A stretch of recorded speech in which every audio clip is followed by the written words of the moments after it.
종교개혁 주일입니다. 내 인생의 종교개혁. 좀 거창한 주제이고 한데 오늘 말씀을 사실 끼워 맞추려고 하는 건 아니고 그냥 적절하게 연결을 시켜보는 것도 있고 또 말씀 안에서 다른 교훈들을 또 찾아보기도 하는데 제목을 내 인생의 종교개혁이라고 잡아봤습니다. 1517년 10월 31일 오늘이 30일이니까 내일이 되겠죠. 독일의 마틴 루터. 그러고 보니까 내일은 진짜 내일이 할로윈 데이라고 하죠. 독일의 마틴 루터가 당시 교황을 중심으로 교회의 부패를 비판하고 고발하는 내용의 95개조 반박문을 발표하여 종교개혁이 촉발되었습니다. 이제부터 시작! 이건 아니고 분위기가 있다가 촉발이 되었죠. 방아쇠가 당겨지듯이. 당시 교회는 면죄부를 판매하고 또 연옥에 대해 교황권을 또 주장하는 등 여러 억지스러운 교리를 내세워 교회가 세상 권력을 지배하면서 부패해 갔습니다. 그로 인한 반발로 시작된 교회가 개혁교회이고 개신교입니다. 교회는 개혁되어야 한다. 개혁이라는 거 영어로 reformation, 형성되는 걸 다시 해야 된다는 거죠. formation을 다시 해야 된다. 우리가 어떻게 내가 형성되어 있고 내 마음과 내 몸에 몸은 아닐지라도 몸은 아니죠. 내 마음가짐, 내 생각, 내 영이 어떤 포메이션을 가지고 있는데 그것을 새롭게 하고 다시 해야 되겠다라고 말하는 것인데 그것이 나 이제는 괜찮구나라고 하는 것이 아니라 끊임없이 개혁되어야 한다는 것이죠. 오늘 말씀 앞에서 우리의 마음이 개혁되기를 바라는 마음으로 말씀 함께 나누도록 하겠습니다. 오늘 본문은 다윗의 이야기, 좀 뜬금없는 이야기에서 시작돼요. 그 앞부분은 여러 사람들의 명단 쭉 나와 있고 그런 갑자기 시작되는 이야기입니다. 여호와께서 이스라엘에게 진노하셔서 그들을 치시려고 다윗을 격동시켰다. 이렇게 흔들어가지고 하도록 충동하셨다. 이런 거죠. 그래서 이스라엘과 유다의 인구를 조사하게 하셨습니다. 다윗의 인구조사라는 제목입니다. 같은 사건이 역대상 21장에 기록되어 있는데 놀랍게도 역대상에서는 사탄이 다윗을 충동하여 인구를 조사하게 했다 기록하고 있습니다. 아니 왜 그런 일이 있을까 생각하죠. 역대상 21장 1절 읽어보겠습니다. 시작. 사탄이 일어나 이스라엘을 대적하고 다윗을 충동하여 이스라엘을 계수하게 하니라. 성경 안에서 같은 사건을 다루고 있는데 조금씩 바라보는 관점에 따라서 달라서 조금 다를 수는 있습니다. 그런데 주어가 여호와와 사탄이라는 건 이거는 완전히 상반되잖아요. 그러니까 이 성경 저자 둘 중에 이 사무엘하 저자와 역대상 저자 둘 중에 하나가 거짓으로 기록했든지 아니면 다른 의도가 있는지 연구가 필요해 보입니다. 다만 연구로 결정된 사안은 아니에요. 왜냐하면 저자한테 물어볼 수도 없고 이 성경이 수천 년 전에부터 만들어지고 내려온 것이기 때문에 알 수는 없고 연구의 방법들은 있지만 그것이 정설은 될 수가 없는데 맥락에 의해 추측할 뿐인데요. 그렇다면 저도 한번 추측해 보는 거예요. 왜냐하면 주석마다 다 달라요. 그래서 저도 다르게 생각해 보는데 인구조사는 하나님께서 특별한 때에만 하게 하셨어요. 다윗은 그런 의도를 무시한 채 자의로 인구조사를 한 것입니다. 따라서 사탄이 먼저 다윗을 부추겨서 인구조사를 한 것으로 저는 봅니다. 그럼 여호와께서 하셨다고 기록된 것, 오늘 본문은 무엇일까? 다윗의 입장에서는 사탄의 충동을 여호와께서 하신 것으로 포장하여 기록한 것은 아닐까라는 생각을 해봅니다. 추측이죠. 물론 이 추측을 계속 밀고 나가겠지만 사무엘하에 나타나는 다윗은 여호와 이름을 거론하며 자신의 행동을 정당화했던 일이 종종 있었다는 거예요. 예를 들면 21장, 가까운 본문이죠. 21장에 3년 기근이 있었던 기록이 있는데 다윗이 여호와 앞에 기도할 때 여호와께서 사울이 기브온 사람을 죽였기 때문에 기근이 있다라고 여호와께서 말씀하셨다는 기록이 있어요. 그런데 성경에는 사울이 기브온 사람들을 죽인 내용은 나타나 있지 않습니다. 결국 그 이유를 들어 기브온 사람에게 속죄하기 위해 어쩔 수 없이 기브온 사람이 요구하는 사울왕 자손 7을 기브온 사람에게 다윗은 내어줍니다. 내어줬을 때 또 그 사람들은 그 7명을 목매달아 죽여버리죠. 그러면서 사울왕 가문이 기브온 사람들에게 했던 잘못을 이제 속죄했다 이렇게 하는 거죠. 그래서 기근이 끝나게 되었다 이런 식으로 이제 해석을 하는데, 물론 성경이 모든 사건을 다 기록하지 않지만 사울왕이 기브온 주민들을 죽인 중요한 사건을 기록하지 않았다는 것은 뭔가 문제가 있는 것입니다. 그래서 어느 성경 주석은 아예 다윗이 사건을 조작했다라고까지도 그렇게 평가를 해요.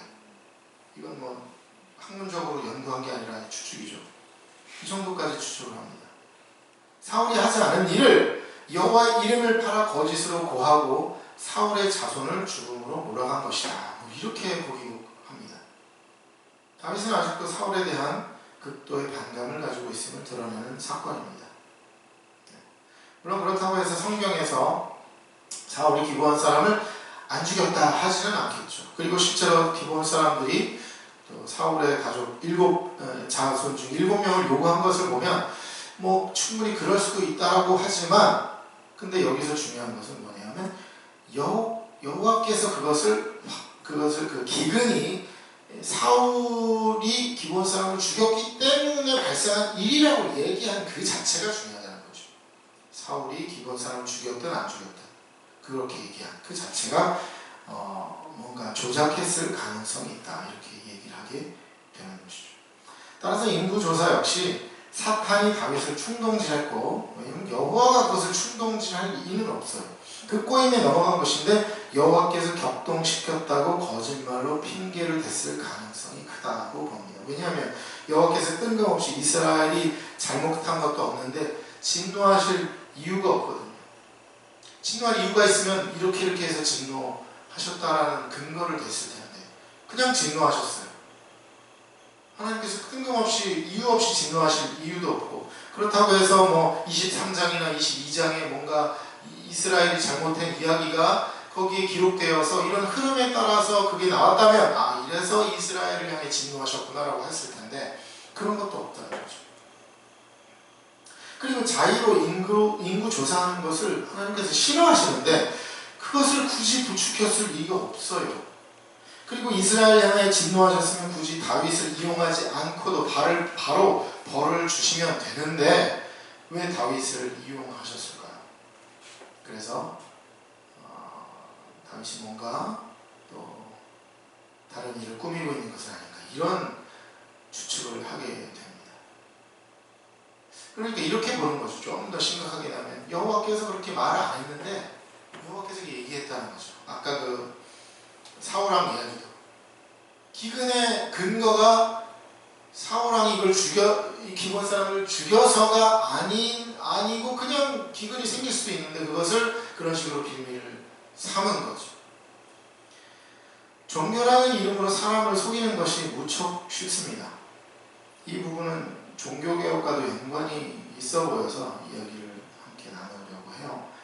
교회는 개혁되어야 한다 이렇게 말을 하는데 매일 개혁되지 않으면 매일 부패해 가는 것이 종교이고 교회입니다. 매일 매순간 말씀 앞에 겸손히 서야 하고 말씀을 실천하기를 매일 해야 합니다. 그렇지 않은 날수만큼 우리는 부패해 가고 있는 것입니다. 그것이 인간과 종교의 속성이죠. 종교개혁의 대상이 되었던 부패한 교회는 하나님의 이름을 팔아 자신의 이익을 얻기에 혈안이 되었었습니다. 가장 악한 것이 그 당시에 면죄부 발행이었는데 죄를 면해준다는 의미로 돈을 받고 발행을 했어요. 여기서 교회가 부를 쌓기 위한 목적이 악한 것보다도 교회의 수장이었던 교황이 면죄부의 발행권을 가지고 있다는 게 그것이 더 악하다는 거예요. 이거는 하나님께서 하실 일이거든요. 면죄부가 있다고 그러면 하나님께서 발행하셔도 발행하실 일인데 물론 그렇지도 않지만 그것을 교황이 해버리게 된다는 거. 그러니까 뭐 하나님의 대리인이라고 얘기하잖아요. 거의 뭐 다윗과 뭐 모세의 동급처럼 그렇게, 아니 뭐 그 이상 일도 지금 그 당시에 했으니까 그것이 문제가 되었던 것이죠. 개혁되지 않은 권력은 이처럼 무소불위가 되어 국민을 착취하고 무능하고 무기력하게 만듭니다. 다윗도 여호와 이름 팔아서 사울의 자손을 죽이고 겁주었고, 오늘 본문에서 여호와 이름을 팔아 자신이 사탄에게 격동되어 죄를 지었던 것을 덮으려고 핑계한 것은 아닌가 추측을 해봅니다. 그것이 아니고는 다른 의도가 별로, 다른 여러 주석서들을 봐도 타당한 이유가, 물론 저에게 그렇지만 타당한 이유가 없다라는 거죠. 따라서 이러한 설교와 메시지를 늘 조심해야 해요. 다윗이 선포하는 이런 다윗 스타일의 설교들, 설교자가 하나님의 뜻이라고 말하는 부분이 얼마나 강력한지 몰라요. 그런데 그런 강한 힘이 사람을 세우고 살리고 교회를 튼튼히 하는 힘이면 좋지만, 반대로 설교자를 높이고 사람을 죽이고 교회를 무너뜨리고 혼란시키고 생각을 마비시키는 일에도 강력할 수가 있다는 거예요. 여기도 강력하고 저기도 강력해. 다 강력해. 늘 그 말씀이 그러한가 생각하고 판단해 보아야 한다는 거죠. 그래서 진실로 하나님의 뜻이라면 목숨 걸고 실천해야 하지만 강력한 힘이죠. 그것이 인간의 판단에 의한 것이라면 목숨 걸고 또 거부할 수 있는 강력함이 있어야 하는 것입니다. 제가 죄송합니다.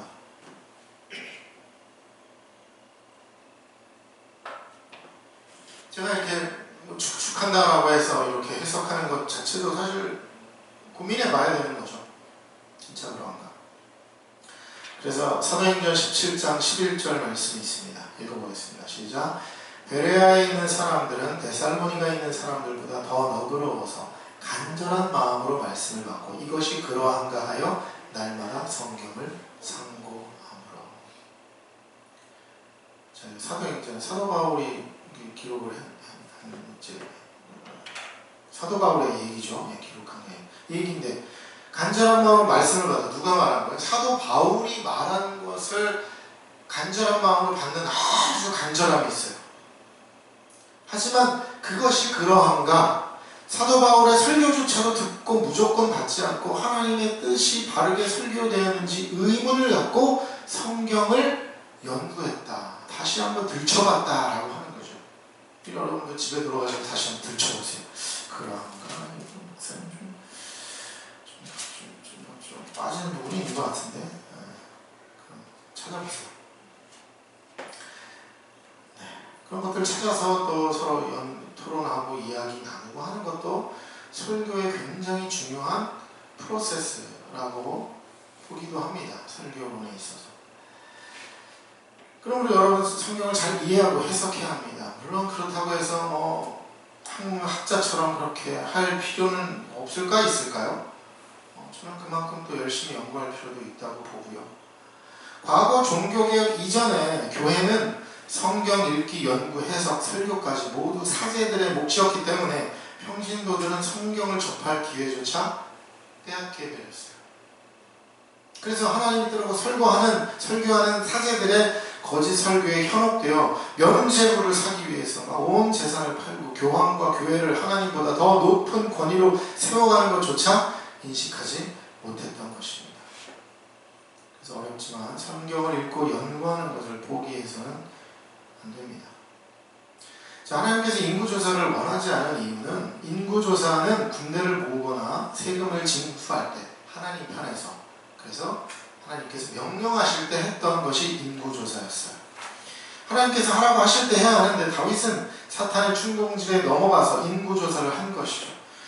다윗이 요압 장군에게 인구조사를 명령했을 때 요압은 다윗에게 직언을 하게 됩니다. 늘 그렇듯이 다윗의 신하들은 바른 말을 했던 것 같습니다. 3절입니다. 시작. 요압이 왕께 아뢰되 이 백성이 얼마든지 왕의 하나님 여호와께서 100배나 더하게 하사 내 주 왕의 눈으로 보게 하시기를 원하나이다. 그런데 내 주 왕은 어찌하여 이런 일을 기뻐하시나이까 하되. 요압이 파악한 다윗의 의중이 사실 틀림없어 보여요. 타당해 보입니다. 지금 다윗이 왕이 되었고 하나님께서 다윗에게 복을 주어 번성하게 할 것이 분명한데 다윗은 그것을 숫자로 세워보고 싶은 욕망이 있는 거예요. 숫자로.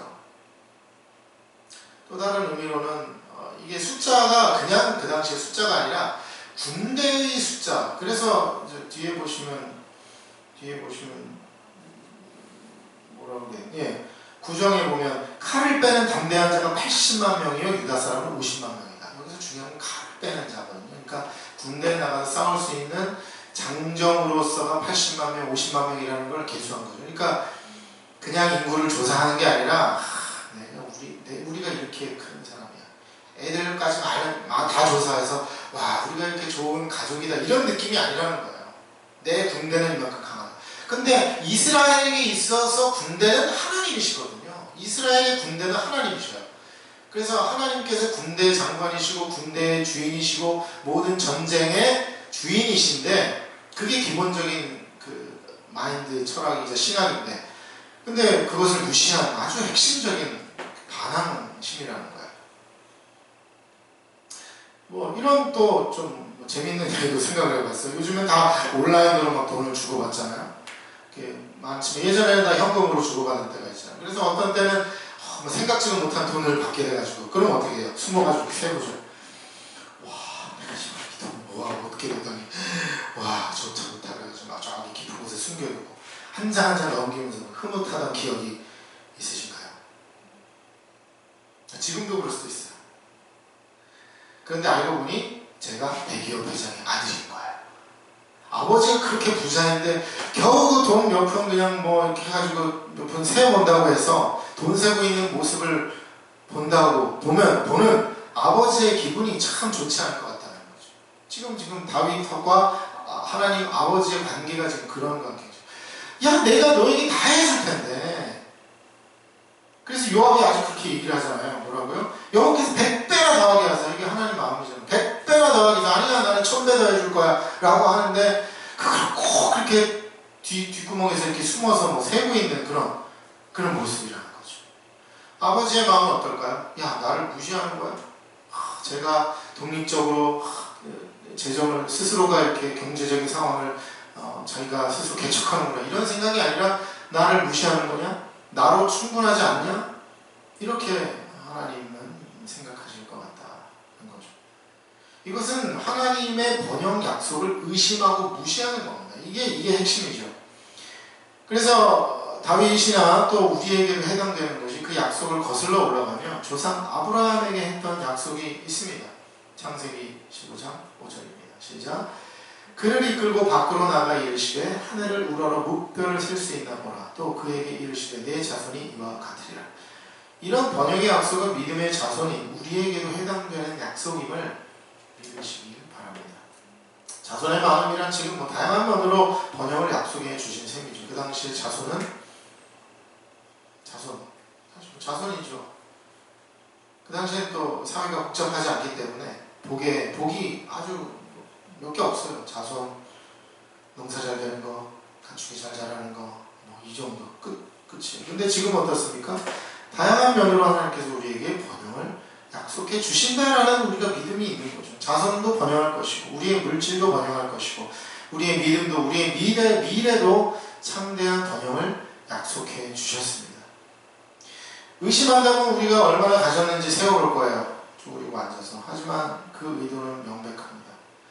그래서 우리는 그것을 의심하지 말고 믿으며 오늘도 예수 그리스도의 길을 따라가는 제자의 길을 걸어가야 되겠습니다. 자, 다윗은 요압의 직언에 아무런 대꾸도 하지 않고 그냥 가서 조사하라고 제초를 했어요. 무시한 거죠. 물론 이게 그 요압의 이 스루야라는 그 엄마가 있는데 요압의 엄마. 이 스루야의 아들들이 굉장히 용맹스럽고 장군들인데 이게 맨날 다윗과 이렇게 좀 다툰 면이 있어요. 근데 가만히 보면 그 요압과 그 형제들은 퇴역에 직언을 하고 타당하고 합당하고 합리적인 말을 해요. 근데 다윗은 그걸 적당히 무시하면서 이렇게 넘어가요. 그 전에 우리 아비새에 대한 이야기도 함께 나누었지만, 그러니까 이게 뭔가 이게 나를 위해 충성하고 잘하고 있지만 뭔가 이렇게 불편한 그런 관계. 그래서 거기서 재촉을 해버립니다. 그래서 요압은 억지로 조사하러 길을 떠납니다. 9달 20날 만에 예루살렘으로 돌아와서 조사한 내용을 다윗에게 보고했습니다. 그런데 보고를 들은 다윗은 바로 마음에 자책하고 여호와께 회개했습니다. 바로예요. 10절입니다. 시작. 다윗이 백성을 조사한 후에 그의 마음에 자책하고 다윗이 여호와께 아뢰되 내가 이 일을 행함으로 큰 죄를 범하였나이다. 여호와에 이제 간구하옵나니 종의 죄를 사하여 주옵소서. 내가 심히 미련하게 행하였나이다 하니라.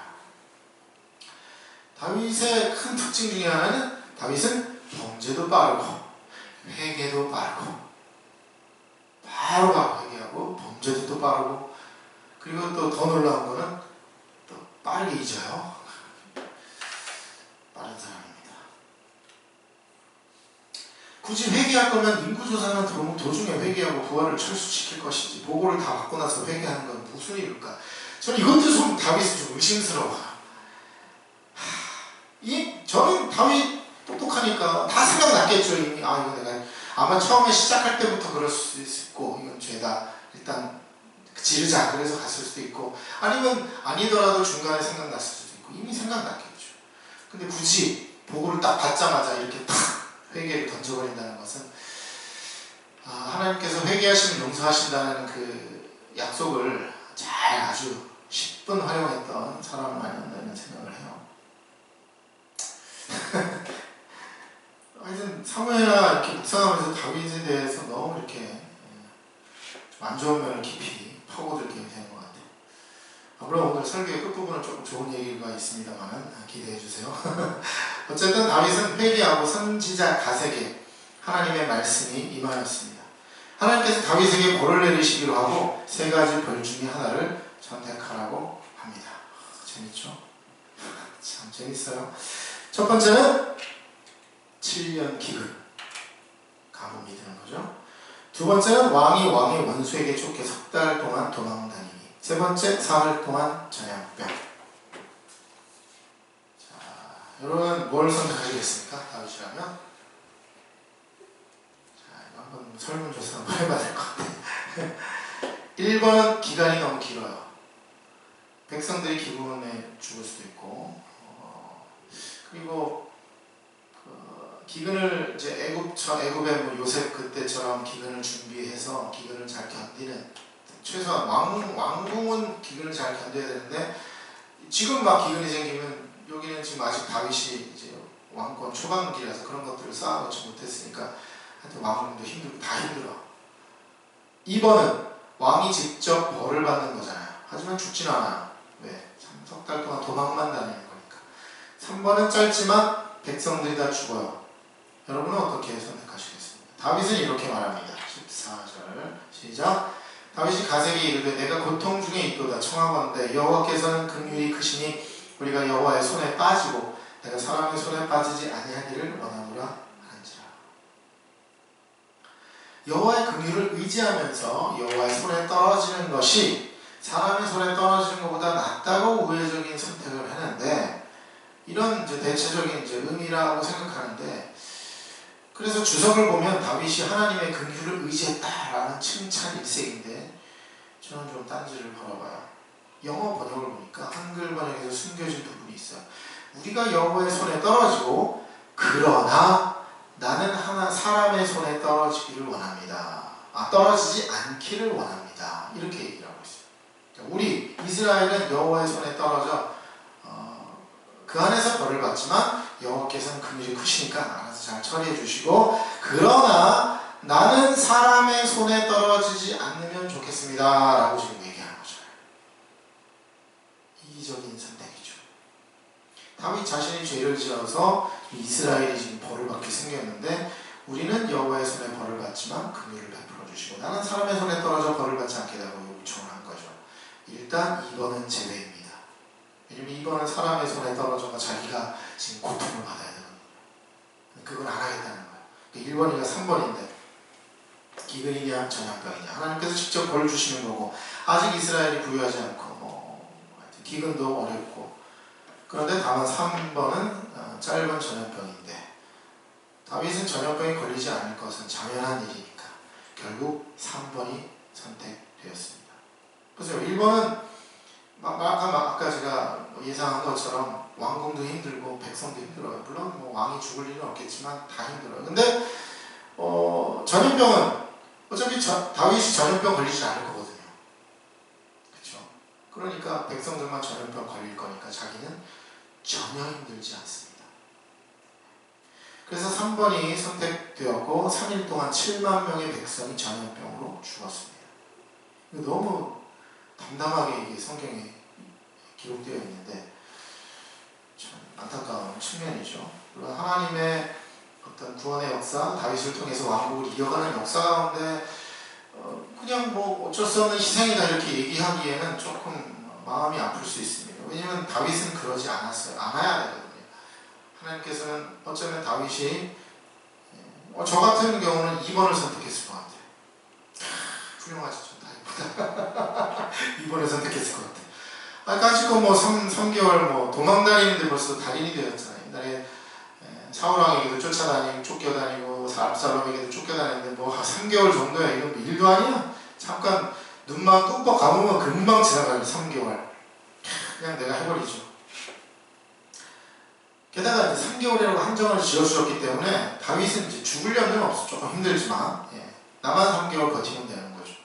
물론 이게 이제 뒤에 역대상 이제 21장에 보니까 이제 전쟁에서 져서 이제 왕이 도망다닌다 이렇게 돼 있으니까 전쟁의 상황에서 지니까 물론 백성들도 힘들고 하는 상황이지만 어쨌건 자기가 지금 중심이 돼서 3개월만 이제 고통당하면 되는 건데 그거를 일단 거부한 거죠. 그래서 다윗의 선택이 매우 아쉽습니다. 본인이 죄에 대해 본인이 희생해야 하는데 직접적인 희생은 회피하고 있는 것이죠. 이것도 계속 묵상하는 가운데 다윗이 했던 태도 중에 하나가 회피예요. 끊임없이 회피하고 정의를 회피하고 진실을 회피하고 이런 회피가 계속 이루어지고 있어요. 그 대신 백성들이 전염병으로 대가를 치렀죠. 그리고 18절 이후에 다윗은 제단을 쌓고 하나님께 제사 지내며 하나님과 관계가 회복하게 되었습니다. 물론 뒤에 본문도 중요합니다. 어떻게 회복하는지도 중요한데 여기까지 보겠습니다. 다윗은 자기 이기적인 욕구와 하나님과의 관계 안에서 늘 줄타기를 했던 것 같아요. 대부분의 시작은 늘 이기적인 욕구를 드러냅니다. 어느 주석에서 이렇게 묘사했어요. 다윗은 약삭빠른 전략가다. 그러나 다윗의 결말은 늘 하나님과의 관계 회복이죠. 그게 약삭빠른 거야. 그래서 진짜 너무 얄밉게 느껴지면서도 우리에게 교훈을 주는 거야. 그런 친구도 있죠. 아까 이제 회개 얘기했지만 뭐 잘못해갖고 미안해 이러고 너무 빠르고 하니까 이거 뭐 한 대 때릴 수도 없고 미안하다고 했는데 막 그런 마음이 있어요. 너무 얄밉고 약삭 빠른데 그래도 뭐 말이 되어도 이렇게 회복하고 관계 회복하고 사과하고 용서를 구하는 이런 제스처가 있으니까 뭐 더 이상 어떻게 할 수 없는, 그러나 그 자체가 굉장히 중요하고 의미 있는 일이라는 걸 우리에게 보여준다는 거예요. 다윗을 통해서.